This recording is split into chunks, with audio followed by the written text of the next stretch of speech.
पेटी मात्र में जीना चाहते हैं। तो मैंने लिखा जीवन एक मधुर अभिलाषा। क्या है जीवन? एक अभिलाषा।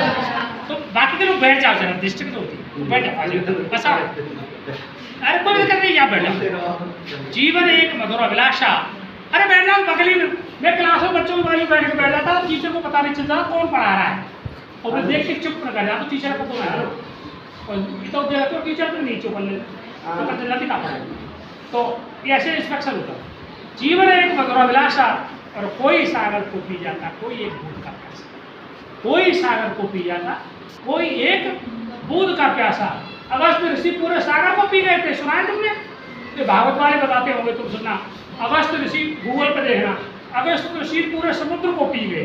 तो कोई सागर को पी जाता कोई एक बूंद का प्यासा। पपैया तथा एक बूंद का कहते हो क्यों? वो आकाश से बूंद गिरती है, वो बहुत चौचे जो तो पाँव गिर जाते हैं। ठीक है भाई, पी लो तो हर तालाब में नहीं पी लो, क्या कहते हैं स्वच्छ हो। कि कोई सागर को पी जाता कोई एक बूंद का प्यासा।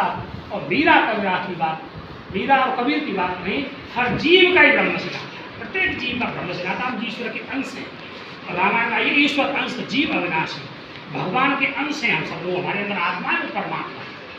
जैसे जीव एटम है, ये क्या है? और इसको मिला दे तो क्या हो जाएगा? मॉलिक्यूल।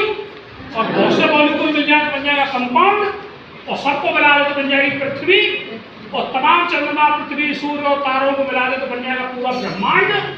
राइट? ईश्वर बड़ा चीज है, ईश्वर सबका नियंता है। करोड़ों ब्रह्मांड है, करोड़ों का नियंता, 3.5 करोड़ ब्रह्मांड है। कितने ब्रह्मांड है? हमारे शास्त्र कह रहे 3.5 करोड़ ब्रह्मांड है, और प्रत्येक में कृष्ण मौजूद है, प्रत्येक में कृष्ण मौजूद है। ब्रह्मांड नायक है, ब्रह्मांडों का भी नायक है, इसलिए श्रेष्ठ है। इसलिए एक उंगली से उठा दिया गोवर्धन पर्वत। कहाँ से उठा दिया? कहाँ से उठा दिया?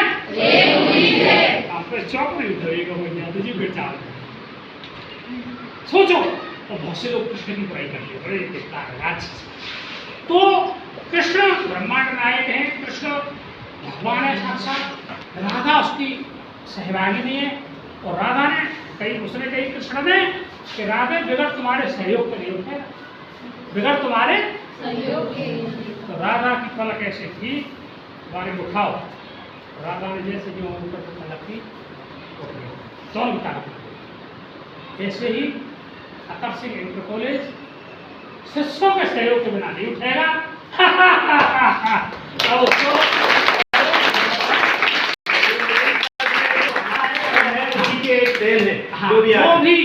जो भी मेरे निकट आ गया उस पर मेरे अक्षर हैं।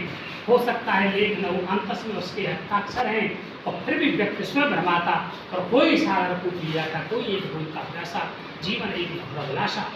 और मेरे कट शब्दों में यदि जीवन एक तमाशा, मेरे कट शब्दों में जीवन एक बुरी स्थिति में, कट शब्दों में कुछ सौ में हो तो जीवन एक तमाशा। जीवन क्या है?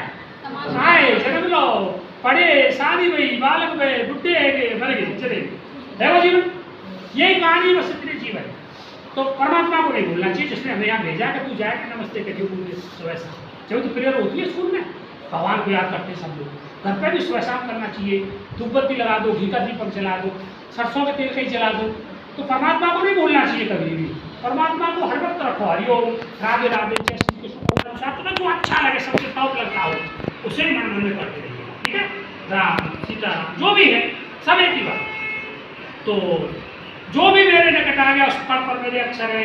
हो सकता है लेख रहो, अंतस में उसके हस्ताक्षर है। त्रि व्यक्ति से प्रभाता, और कोई सागर को पी जाता कोई एक बूंद का प्यासा। मीरा कबीरा की बात नहीं, हर जीव का ब्रह्म सिद्धांत। और मेरे कट शब्दों में ये जो जीवन एक तमाशा, फिर भी तूफानों से टकराने मेरा अंतस्थल अच्छा। कोई अगर जागरण हो, चैलेंज हो, है साहस को कम मत करो। अरे जाओ समस्या से 80% लाने, 90 लाने, 95 लाने, 85 लाने, जूझ जाओ, वो तुम्हारे लिए है। और आगे है कि संघर्षों की इस सरता में, सरता कहते हैं नदी, ये संसार संघर्षों की एक नदी है। क्या है ये? नदी में तो चल रहता है, और ये संसार रूपी जो ये